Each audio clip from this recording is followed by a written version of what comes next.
চলো বন্ধুরা, আজ আমি তোমাদের শীতকালে কিভাবে একটা সুন্দর সফট মেকআপ লুক ক্রিয়েট করতে পারবে, আবার সেটা হবে এইচডি ফিনিশ, সেটাই দেখাবো। এই শীতকালে কিন্তু আমাদের প্রচুর বেড়াতে যাওয়ারও থাকে, তার সঙ্গে বাঙালিদের বিয়ের একটা উপযুক্ত মরশুম কিন্তু এই শীতকাল। তাই অনেক বিয়ে বাড়ি পার্টিও অ্যাটেন্ড করতে হয় আমাদের। তো শীতে কিভাবে একবারে সিম্পল একটা মেকআপ লুক ক্রিয়েট করবে, আবার সেটি হতে হবে ঝটপট হাইড্রেট একটা মেকআপ লুক, সেটাই কিন্তু তোমাদের আজ শেখাবো। এই সময় মেকআপ করতে গেলে কয়েকটি ব্যাপারে আমাদের অনেক লক্ষ্য রাখতে হবে। যেমন টোনার কিন্তু মোস্ট ইম্পর্ট্যান্ট পার্ট শীতের মেকআপে।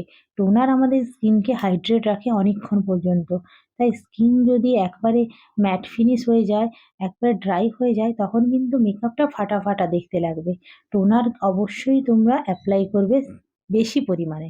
তারপরে নেবে ময়েশ্চারাইজার, সেটাও কিন্তু পরিমাণে একটু বেশি অ্যাপ্লাই করবে। আসলে বেশি পরিমাণে ময়েশ্চারাইজার লাগানো থাকলে যখন তোমরা কোথাও যাবে, অনেকটা সময় যদি যাও, তাহলে কিন্তু দেখবে অনেকটা টান হয়ে যায়। ময়েশ্চারাইজার বারবার অ্যাপ্লাই করতে হয় আমাদের শীতকালে। কিন্তু এই ময়েশ্চারাইজারটা যদি মেকআপের আগে বেশি পরিমাণে একটু অ্যাপ্লাই করে রাখো, তাহলে মেকআপটাও সুন্দর গ্লো করবে আর স্কিনেও টান আসবে না। আর কোনো ধরনের ম্যাটিফাইং ফাউন্ডেশন কিন্তু শীতকালে চলবে না। সেটা কিন্তু আমাদের পুরো মেকআপটা ড্রাই করে দেবে, দেখতেও কিন্তু খারাপ লাগবে।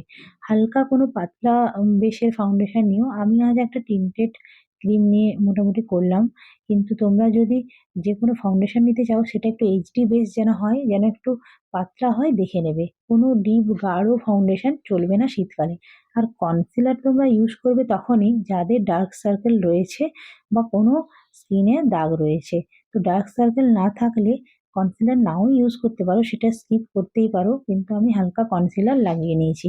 পাউডারটা আমি লুজ পাউডারই নিয়ে, তোমরা চাইলে কোনো কম্প্যাক্টও ইউজ করতে পারো, কিন্তু পরিমাণে কম পাউডার শীতকালে ইউজ করতে হবে।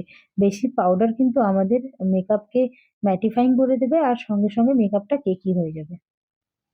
ব্রাউন কালারের একটা আইব্রো পেন্সিল দিয়ে আমি আমার আইব্রোটা ফিল করে নিলাম। আর সঙ্গে লাগিয়ে নিলাম একবারে অল্প পরিমাণে ব্রাউন কালারের শ্যাডো আর কাজল মাস্কারা, ব্যাস। আর সঙ্গে হাইলাইটার তো অবশ্যই চাই, কিন্তু সেটা সামান্য পরিমাণে। গোটা মুখে প্রচুর হাইলাইটার দিয়ে কিন্তু মেকআপে গ্লো আনা সম্ভব নয়। মেকআপটা যদি খুব ভালোভাবে সেট করা হয়, বেস মেকআপটা যদি ভালো করে করা হয়, তাহলেই কিন্তু একটা গ্লোয়িং সুন্দর natural finish makeup look create করা যায়।